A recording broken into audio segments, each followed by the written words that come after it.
오늘 아침 하나님께서 우리에게 들려주시기를 원하시는 생명의 귀하고 복된 구원의 말씀입니다. 사도행전 27장 13절로부터 26절까지 말씀을 저와 함께 한 절씩 교독하시겠습니다. 제가 13절을 먼저 읽겠습니다. 남풍이 순하게 불매 그들이 뜻을 이룬 줄 알고 닻을 감아 그레데 해변을 끼고 항해하더니 얼마 안 되어 섬 가운데로부터 유라굴라는 방풍이 크게 일어나니 배가 밀려 바람을 맞추어 갈 수 없어 가는 대로 두고 쫓겨가다가 가우다라는 작은 섬 아래로 지나 간신히 거울을 잡아 끌어올리고 줄을 가지고 선체를 둘러 감고 스루디스에 걸릴까 두려워하여 연장을 내리고 그냥 쫓겨가더니 우리가 풍랑으로 심히 애쓰다가 이튿날 사공들이 짐을 바다에 풀어버리고 사흘째 되는 날에 배의 기구를 그들의 손으로 내버리니라. 여러 날 해도 별도 보이지 아니하고 큰 풍랑이 그대로 있음에 구원의 영광마저 없어졌더라. 여러 사람이 오래 먹지 못하였음에 바울이 가운데 서서 말하되 여러분이여 내 말을 듣고 그리스도에서 떠나지 아니하여 이 타격과 손상을 면했더라면 좋을 뻔하였느니라. 내가 너희를 권하노니 이제는 안심하라. 너희 중 아무도 생명에는 아무런 손상이 없겠고 오직 배뿐이리라. 내가 속한 바 곧 내가 섬기는 하나님의 사자가 어젯밤에 내 곁에 서서 말하되 바울아 두려워하지 말라. 내가 가이사 앞에 서야 하겠고 또 하나님께서 너와 함께 하게 하는 자를 다 내게 주셨다 하였으니 그러므로 여러분이여 안심하라. 나는 내게 말씀하신 그대로 되리라고 하나님을 믿노라. 그런즉 우리가 반드시 한 손에 걸리리라 하더라. 아멘. 할렐루야. 지난 한 주간 평안하셨습니까? 지난 한 주간 어떻게 지내셨습니까? 혹시 코로나 바이러스에 감염될까봐 출퇴근하기가 두려웠습니까? 반대로 집안에만 있으려니까 답답하고 좀이 쑤셨습니까? 그러나 지나친 두려움과 불안은 우리 몸의 면역력을 떨어뜨려서 다른 병에 걸리도록 합니다.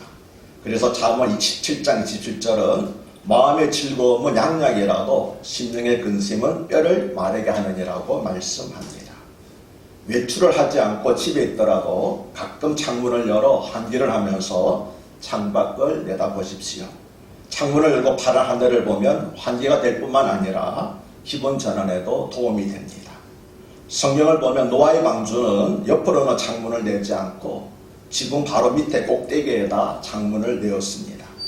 만약 옆으로 창문을 내었다면 방주에 있는 사람들은 1년 내내 매일 물 위에 떠다니는 온갖 시체들만을 보았을 것입니다. 그리고 1년 동안 매일 물 위에 떠다니는 부패한 시체들만을 보다 보면 방주에 있는 사람들은 모두 미치거나 혹은 절망하여 죽었을 것입니다. 그래서 하나님께서는 방주 꼭대기에만 창문을 내도록 하셨습니다.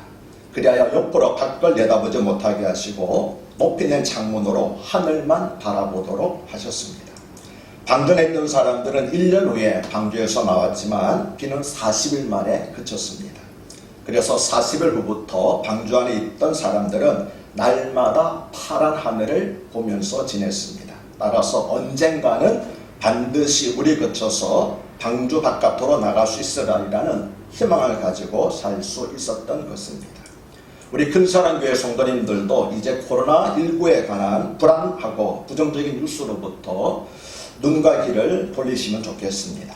부정적인 소식은 우리의 심령을 나약하게 만들고 분노하도록 하기 때문입니다. 우리 근사랑교회 성도님들은 교회에 나오시지 못하는 동안 혼자 우울하게 지내시지 말고 서로 전화나 문자로 안부를 물으면서 격려하시기 바랍니다. 그리고 틈틈이 성경을 읽으며 묵상하시고 찬송가나 조용한 음악을 들으면서 마음을 평안하게 가지시기 바랍니다. 바이러스가 창궐할 때 돈 들이지 않고 면역력을 높이는 방법은 웃음입니다. 웃음은 병균을 막는 항체인 인터페론 감마의 분비를 증가시켜서 바이러스에 대한 저항력을 키워주며 세포 조직의 증식에 도움을 주기 때문입니다. 또 웃을 때는 통증을 진정시키는 엔돌핀이라고 하는 잘 아시죠? 그 호르몬이 분비됩니다. 그리고 미국 스탠포드 대학의 윌리엄 프라이 박사는 사람이 한바탕 크게 웃을 때는 몸속에 650개 근육 가운데서 3분의 1에 해당하는 231개의 근육이 움직여서 위장, 가슴, 근육, 심장까지 움직이게 한다고 그럽니다. 그래서 웃음은 심장의 마사지사라고 하는 그런 말도 있습니다. 그런데 미국 캘리포니아주 로마린대 의대의 심장 전문의인 존 콜린 박사는 어린 아이들은 하루에 평균 400번을 웃는 데 비해서 어른은 겨우 몇 번일까요? 15번만을 웃는다고 했습니다. 그래서 어른들은 각종 성인병에 걸린다는 것입니다. 그러므로 억지로라도 웃으십시오. 입이 웃으면 얼굴이 웃고, 얼굴이 웃으면 위가 웃으며, 위가 웃으면 의사를 멀리할 수가 있습니다. 웃으면 무력감으로부터 벗어나게 해주고 긴장을 풀어주며 어려운 상황에 여유를 갖고 대처하게 해주고 또 침탐 바이러스를 잠재우게 도와줄 수 있습니다. 오늘 설계 제목은 난파선의 바울입니다. 지금 우리 대한민국의 형편은 오늘 본문의 내용처럼 바다 가운데서 큰 풍랑을 만난 범선과도 같습니다. 정치, 경제, 외교, 사회, 국방 모든 분야가 총체적인 난국입니다. 그래서 사도 바울이 난파선에서 하나님을 증감으로써 두려움에 사로잡힌 사람들을 격려한 오늘 말씀을 통해서 우리가 속한 공동체 혹은 가정 혹은 교회 혹은 직장 혹은 나라가 큰 위기를 당했을 때 그리스도인들이 해야 할 일에 대해서 함께 생각해 보겠습니다. 오늘 설교 본문은 남풍이 순하게 불매 그들의 뜻을 이룬 줄 알고 닻을 감아 그리도 해변을 끼고 항해하더니라는 말씀으로 시작합니다. 이 말씀이 어떤 의미인지 알기 위해서는 이 일전에 있었던 사건들에 대한 설명이 조금 필요하겠습니다. 사도 바울은 3차 전도 여행을 마친 후에 마게도니아 성도들의 모은 연보를 모 교회인 예루살렘 교회에 전달하기 위해서 예루살렘을 방문했습니다. 그러나 예루살렘에서 바울은 예수님과 같은 제목, 즉 성전을 더럽히고 내란을 일으키려 한다는 모함을 받고 체포되었습니다. 이것은 사형에 처해지는 제목이었습니다. 그런데 바울은 마치 로마 시민권을 가지고 있었습니다. 당시 로마 시민권을 가진 사람은 사형과 같은 중한포를 받게 되면 황제에게 상소하여 다시 황제로부터 재판을 받을 권리가 있었습니다. 그래서 바울은 로마 황제에게 상소했습니다. 그것은 자신의 억울함을 황제에게 호소하기 위해서가 아니라 로마 황제 앞에서 그리스도의 복음을 전할 기회를 갖기 위해서였습니다. 바울은 항상 로마에 가서 복음을 전하기를 소원했습니다. 로마는 그 당시 세계의 중심지였기 때문입니다. 하지만 바울이 로마로 가는 길은 결코 쉽지 않았습니다. 첫째, 천막을 만들어 생계를 유지했던 바울에게는 로마로 갈 만한 비용이 없었기 때문입니다. 둘째, 바울을 죽이려는 40명의 유대인 결사들이 도처에서 바울을 기다리고 있었기 때문입니다. 그들은 바울을 죽이기 전에는 먹지도 않고 마시지도 않겠다고 소원한 자들이었습니다. 그런데 엉뚱하게도 원수들이 바울이 가는 길을 열어주었습니다. 바울은 사내들의 공회로부터 사형 판결을 받자 로마 황제에게 상소하였습니다. 로마 시민권을 가진 죄수가 로마 황제에게 상소하면 그 지방을 관할하는 총독은 반드시 안전하게 그 죄수를 로마로 보내어서 황제 앞에 서도록 해야만 했습니다. 그래서 그 당시 이스라엘을 다스리던 베스도 총독은 백부장 율리오에게 바울을 호송하여 로마까지 데려가도록 지시를 했습니다. 백부장은 100명의 군사를 거느린 장교를 말합니다. 그리하여 바울은 비록 죄수의 몸이었지만 100명의 로마 군인들의 보호를 받으면서 그리고 뱃삭도 필요 없이 로마로 가게 된 것입니다. 로마도 보호해야 하리라고 하였던 바울의 비전이 마침내 이루어진 것입니다.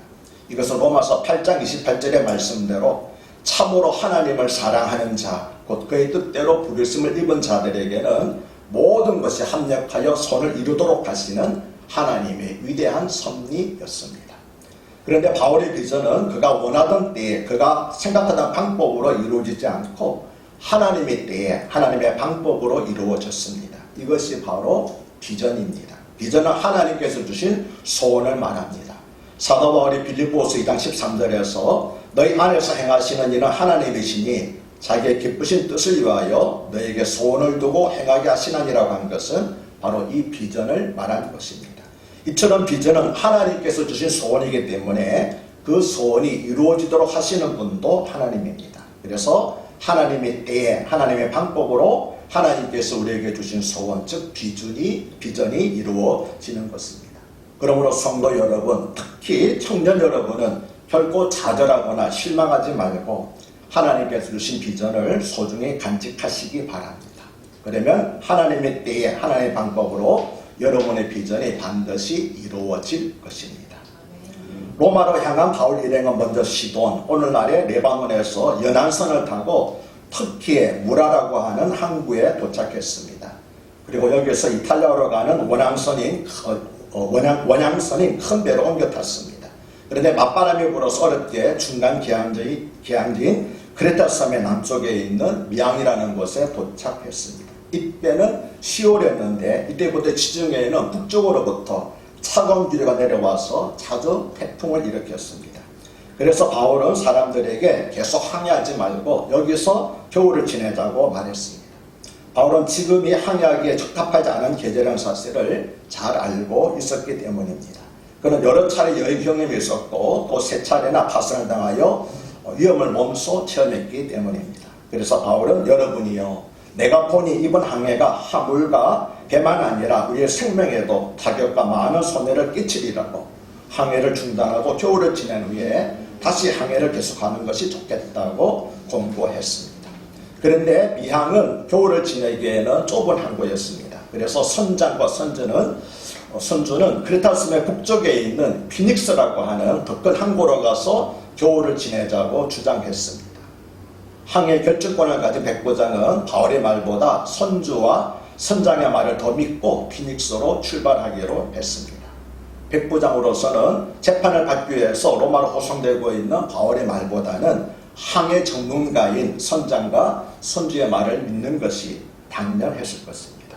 오늘 설교 부분이 시작하는 사도행전 17장 13절에 남풍이 순하게 불매 그들이 뜻을 이룬 줄 알고 닻을 감아 그리되 해변을 깨고 항해하려니라 말씀은 바로 이 사실을 말한 것입니다. 북풍 대신에 남풍이 불자 배를 타고 가던 많은 사람들은 역시 전문가 말을 들어야 해. 로마로 후송되어가는 제수인 주제에 뭘 안다고 참견이라면서 바울을 비웃으며 조롱했을 것입니다. 이처럼 우리 그리스도인들이 하나님께서 주신 지혜로 세상 사람들에게 선지자적인 말을 하면 사람들은 귀를 기울이는 대신에 도리어 비웃고 조롱합니다. 너희가 세상을 알아? 너희가 세상을 뭘 안다고 이렇게 말을 하냐고 우리에게 조롱을 합니다. 그러나 우리는 그들이 듣든지 아니 듣든지 하나님의 말씀을 전해야 하는 것입니다. 그런데 배에 있던 사람들은 곧 바울의 말을 듣지 않은 것을 크게 후회하게 되었습니다. 왜냐하면 14절과 15절에서 얼마 안 돼요 섬 가운데로부터 유라굴로라고 하는 광풍이 크게 일어나니 배가 밀려 바람을 맞추어 갈 수 없어 가는 대로 두고 쫓겨가다가라고 말씀하기 때문입니다. 유라굴로는 강력한 북동풍을 가리킵니다. 이 바람을 만나면 배는 방향을 조절할 수 없는 상태가 되어서 속수무책으로 아프리카 방면으로 밀려가다가 모래톱이나 암치에 부딪혀서 파손하게 됩니다. 17절에서 스르디스에 걸릴까 두려워하여 연장을 내리고 그냥 쫓겨가느라고 한 것은 바로 이 사실을 가리킨 것입니다. 스르디스는 모래톱이라는 뜻이기 때문입니다. 이처럼 일단 유로군들을 만나면은 아무리 경험이 많고 노련한 선장이나 선원이라 할지라도 속수무책이었습니다. 18절로부터 20절을 보면 우리가 풍랑으로 심히 애쓰다가 이튿날 사공들이 짐을 바다에 풀어버리고 사흘째 되는 날에 비의 기구를 그들의 손으로 내버림이라. 여러 날 동안 해도 별도 보이지 않냐고 큰 풍랑이 그들을 있음에 구원의 여망마저 없어졌다라고 말씀합니다. 짐과 배의 기구를 모두 바다에 버린 것은 배를 가볍게 하여서 어떻게든 풍랑을 벗어나려고 한 것이었습니다. 하지만 절망적인 상황은 더 심해져 갔습니다. 그래서 이 구절은 자연의 위력 앞에서 한없이 무력한 인간의 한계를 보여주고 있습니다. 그리고 저는 이 구절을 묵상하면서 중국 우한의 시민들이 이런 무력함과 절망과 두려움에 휩싸이지 않을까 생각했습니다. 그런데 만약 오늘 본문이 여기서 끝났다면 그것 봐 주의 종의 말을 듣지 않으면 그렇게 벌을 받는 거야라는 결론이 될 것입니다. 아닌 게 아니라 21절은 여러 사람이 오래 먹지 못하였음에 바울이 가운데 서서 말하되 여러분이여 내 말을 듣고 그에 대해서 떠나지 아니하여 이 타격과 손상을 면하였더라면 좋을 뻔하였느니라고 말씀합니다. 배에 탄 사람들은 갑자기 불어닥친 태풍 때문에 음식을 먹을 겨를이 없었을 뿐만 아니라 높은 파도와 바람으로 심하게 흔드는 뱃속에서 멀미를 하느라고 오랫동안 음식을 먹지 못하였습니다. 하지만 바울이 이처럼 절망과 허기 속에 있던 사람들에게 그들의 과거 잘못을 들추어낸 것은 결코 그들을 책망하려고 한 것이 아니었습니다. 바울은 그들의 잘못된 판단과 자신의 옳은 판단을 다시 확인시킴으로써 지금부터라도 자기가 하나님을 힘입어 판단하고 지시하는 일에 대해서 사람들이 믿고 따라주기를 바라는 마음에서 이와 같은 말을 하는 것이었습니다. 그렇습니다. 국가나 공동체가 절망적인 위기에 처했을 때는 잘잘못을 따지기보다 서로를 격려하며 우선 난국을 돌파하는 데 힘을 모아야 합니다. 집안 식구끼리 다투다가도 도적이 침입하면 힘을 모아 도적부터 몰아내야 하는 것과 같은 이치입니다. 그런데 우리나라 여야 정치인들은 이 어려운 시국에도 자기들에게 유리한 쪽으로만 주장하고 있으니 심히 안타깝습니다. 22절에서 바울은 내가 너희를 권하노니 이제는 안심하라. 너희 중 아무도 생명에는 아무런 손상이 없겠고 오직 100분이라고 말했습니다. 바울은 이제는 안심하라고 말했습니다. 지금 배에 타고 있는 사람들에게 가장 무서운 적은 풍랑이나 허기짐이 아니라 삶의 희망을 갖지 못하고 절망 가운데 빠져드는 것이었습니다. 그래서 바울은 먼저 그들의 불안을 제거하기 위해서 배를 잃게 되더라도 생명을 결코 잃지 않을 거라고 말하는 것이었습니다. 지금 우리 그리스도인들이 세상을 향해 할 말도 안심하라고 하는 메시지입니다. 지금 언론 보도들을 보면 지나친 공포를 조장하고 있는 것 같습니다. 그러나 우리나라에서 코로나19의 치사율은 1%도 되지 않습니다. 감염되는 사람도 전체 인구의 극히 일부분입니다. 그리고 감염되더라도 다른 질병들처럼 완치되기까지 몇 달, 몇 년이 걸리는 것이 아닙니다. 한두 달 정도면 대부분 완치되는 것을 보고 있습니다. 그러므로 크게 두려워할 필요가 없습니다.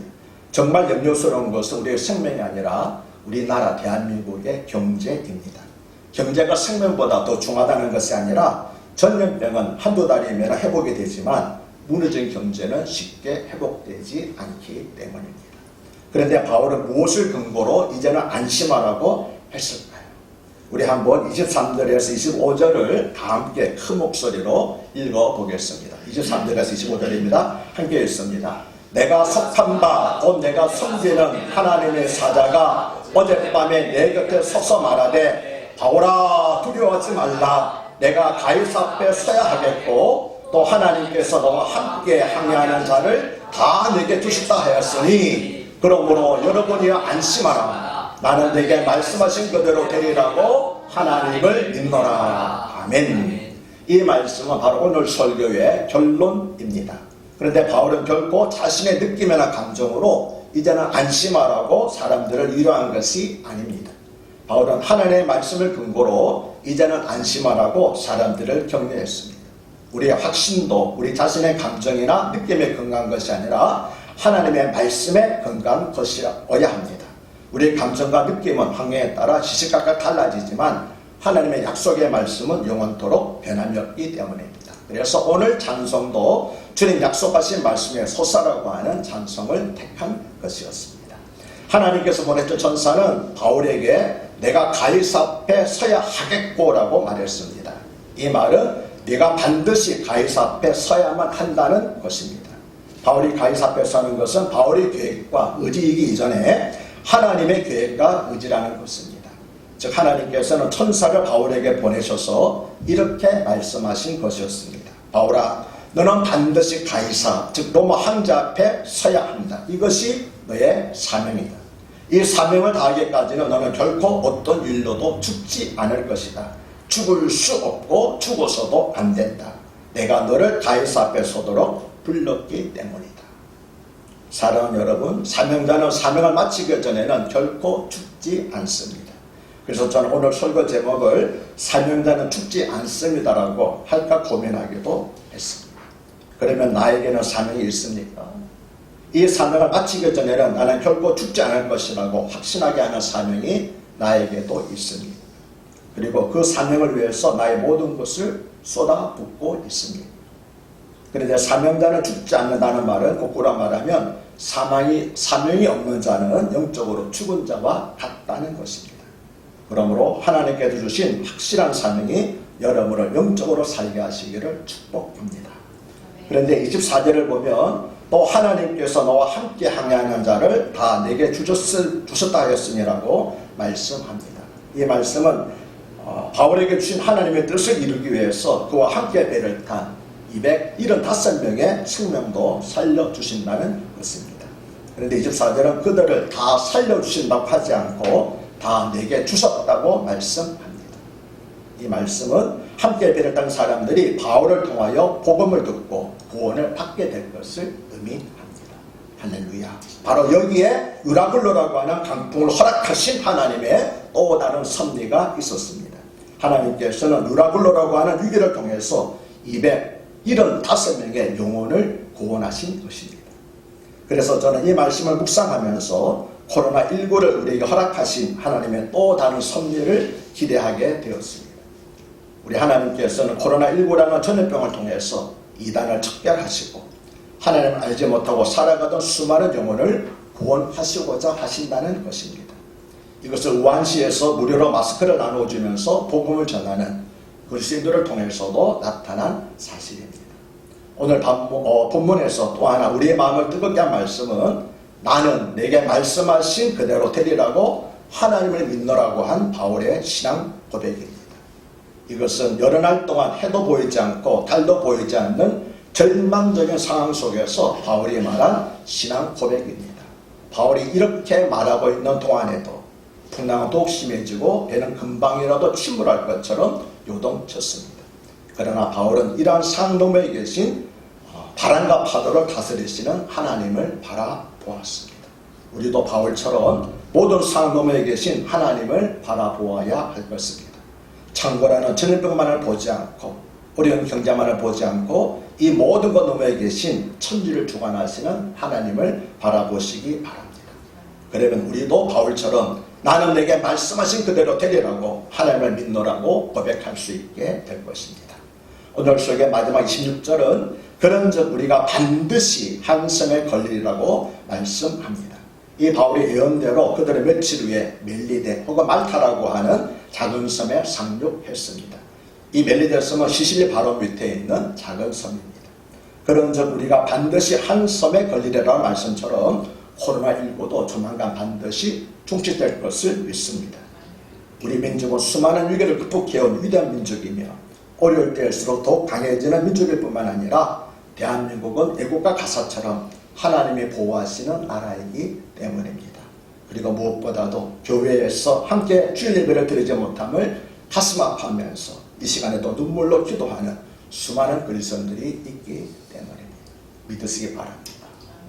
우리가 반드시 한 섬에 걸리라고 하는 바울의 말처럼 이 코로나19도 무한히 계속되는 것이 아니라 조만간 반드시 종식될 줄로 믿습니다. 오늘 말씀은 질서라고 하여 무시를 당하던 바울이 배가 난파되는 위기를 통해서 진정한 지도자로 서게 되는 과정을 보여주고 있습니다. 그래서 저는 이번 코로나19 사태를 통해서 한국교회가 다시 우리 민족을 선도하는 리더로 세워지는 기회가 되기를 간절히 기도하고 있습니다. 그리고 바울이 받은 사명 때문에 함께 배를 탄 275명이 구원 얻은 것처럼 우리도 우리 교회도 우리 때문에 다른 사람들까지 구원을 얻고 복을 받는 축복의 통로가 되기를 기도하고 있습니다. 사랑하는 큰 사랑교회 성도 여러분, 이제는 안심하십시오. 나는 우리를 사망의 음침한 골짜기에서 건져내시는 구원의 하나님을 믿습니다. 할렐루야.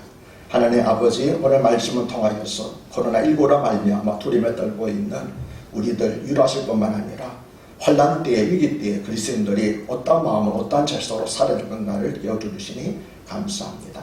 풍랑에는 바다 한가운데 떠있는 난파에 가는 배에서 바울이 하나님을 증거함으로 그들을 위로한 것처럼, 그래서 처음에는 질서로 무시당했던 바울이 그들의 지도자로 서게 되는 과정을 통하여서 하나님 우리가 어떻게 살아야 될 건가를 다시 생각해 봅니다.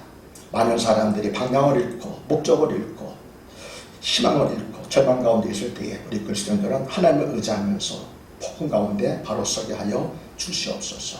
뿐만 아니라 다른 사람들에게도 하나님을 증거함으로 말미암아 구원받는 축복의 통로가 되는 삶을 살도록 하여 주시옵소서. 주여, 무엇보다도 간절히 바라고 원합니다. 이 환난이 속히 지나가게 해주셔서 우리가 그토록 사모하는 교회에 모여서 함께 교제하며 예배드리는 그날이 다시 속히 이르게 하여 주시옵소서. 그렇게 해주신 우리 주님 예수 그리스도를 받들어 감사하며 축복하며 기도합니다. 아멘.